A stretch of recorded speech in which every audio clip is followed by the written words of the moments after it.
Hello, എന്തൊക്കെയാണ് വിശേഷങ്ങൾ? സുഖമാണ് എല്ലാവർക്കും. ഞാൻ ഇവിടെ അടിപൊളിയായിട്ടിരിക്കുന്നു. അപ്പോൾ നമുക്കിന്ന് ഈ കാണുന്ന ഒരു പേപ്പർ കട്ടർ ഉണ്ടാക്കാം. അതിന് നമുക്കിവിടെ കുറച്ച് കാർഡ്ബോർഡ് പീസ് വേണം. ആദ്യം വേണ്ടത് 10x25 സെൻറ്റിമീറ്റർ ഉള്ളൊരു കാർഡ്ബോർഡും, പിന്നെ 25x2 സെൻറ്റിമീറ്ററുള്ള 2 കാർഡ്ബോർഡ് പീസും, പിന്നെ 4x2 സെൻറ്റിമീറ്ററുള്ള 2 കാർഡ്ബോർഡ് പീസും, പിന്നെ 3 റൗണ്ടും വേണം. റൗണ്ട് നമുക്ക് അത് ഇതിൻ്റെ ടോപ്പാണല്ലോ, അപ്പോൾ നമുക്ക് പിടിക്കാൻ പരുവത്തിന് നിങ്ങൾക്ക് എത്ര വേണ്ടതെന്ന് വെച്ചാൽ അങ്ങനെ എടുക്കാം.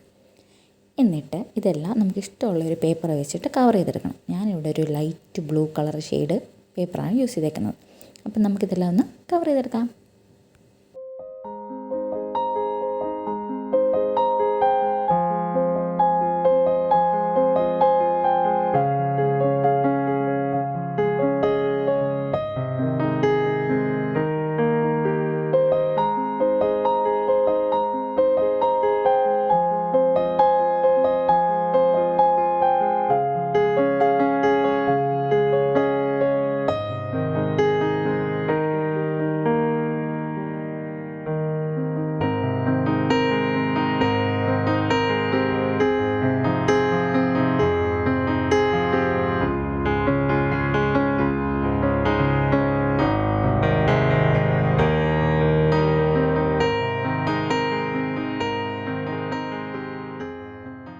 ഇത് ഒട്ടിക്കുന്ന സമയത്ത് നന്നായിട്ട് മുറുക്കി ഒട്ടിക്കാൻ നോക്കണേ. എന്നിട്ടില്ലെങ്കിൽ നമുക്ക് താഴ്വശത്ത് വേണേൽ കുറച്ച് സെല്ലോ ടേപ്പ് വെച്ചിട്ട് നമുക്കൊന്ന് റാപ്പ് ചെയ്ത് വെക്കാം.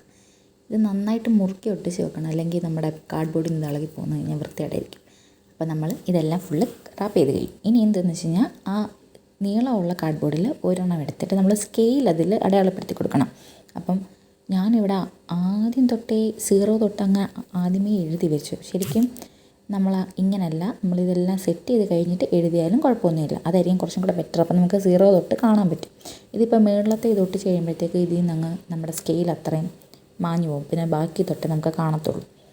എന്നിട്ട് അതിന് ശേഷം ഇതുപോലെ ഒരു പേപ്പർ എടുത്തിട്ട് അത് മൂവ് ചെയ്യാൻ പറ്റുന്ന പോലെ നമ്മളൊന്ന് സ്റ്റിക്ക് ചെയ്ത് കൊടുക്കണം. ആ 2 സൈഡിൽ 2 പീസിലും ഓരോന്ന് ഇതുപോലെ ഒന്ന് സ്റ്റിക്ക് ചെയ്ത് കൊടുക്കണം. എന്നിട്ട് ഇത് രണ്ടും ഒരേ ലെവലിന് വെച്ച് വെക്കണം.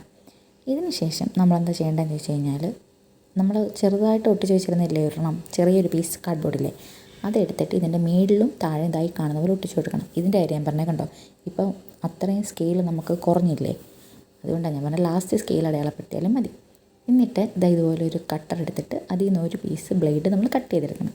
എന്നിട്ട് നമ്മൾ നേരത്തെ ഉണ്ടാക്കി വെച്ച റൗണ്ടില്ലേ, അതിൻ്റെ മേളിൽ ഒരു ചെറിയൊരു വിട്ടിട്ട് കൊടുത്തിട്ട് അതിലേക്ക് ഇറക്കി വെക്കണം. ഇറക്കി വെക്കുമ്പോഴത്തേക്ക് നമ്മളുടെ ബ്ലേഡും ഇവിടെ സെറ്റാവും. എന്നിട്ട് ഇത് അതിലേക്ക് അറ്റാച്ച് ചെയ്യുകയാണ് അടുത്ത പരിപാടി. അപ്പം എന്നിട്ട് ഈ മൂവ് ചെയ്യാൻ പറ്റുന്ന 2 എണ്ണം ഉണ്ടല്ലോ, ആ 2 എണ്ണത്തിൻ്റെ മേളിലായിട്ട് വേണം അത് അടുപ്പിച്ച് വെച്ചിട്ട് ഈ റൗണ്ട് നമ്മുടെ ബ്ലേഡ് അതിൻ്റെ മണ്ടയിൽ ഒട്ടിച്ചു കൊടുക്കണം.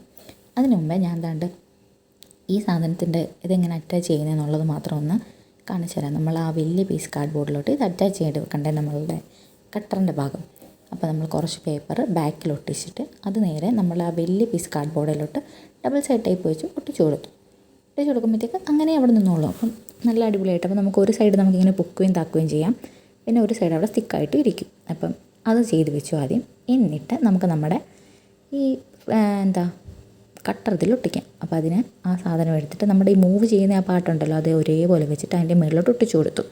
ഇത് കണ്ടോ, ഒട്ടിച്ച് കഴിഞ്ഞപ്പോൾ ഇതുപോലെ ഇത് മൂവ് ചെയ്യും. അപ്പം നമുക്കിത് വർക്ക് ചെയ്യുമെന്ന് നോക്കണ്ടേ.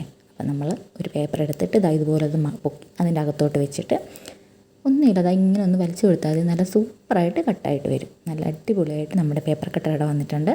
അപ്പം നിങ്ങൾക്കൊക്കെ ഇഷ്ടപ്പെട്ടിട്ടുണ്ടെങ്കിൽ എന്തായാലും ലൈക്കും ഷെയറും സബ്സ്ക്രൈബും ഒക്കെ ചെയ്യുക. അപ്പോൾ അടുത്ത വീഡിയോ ആയിട്ട് ഉടനെ കാണാം. ബായ്.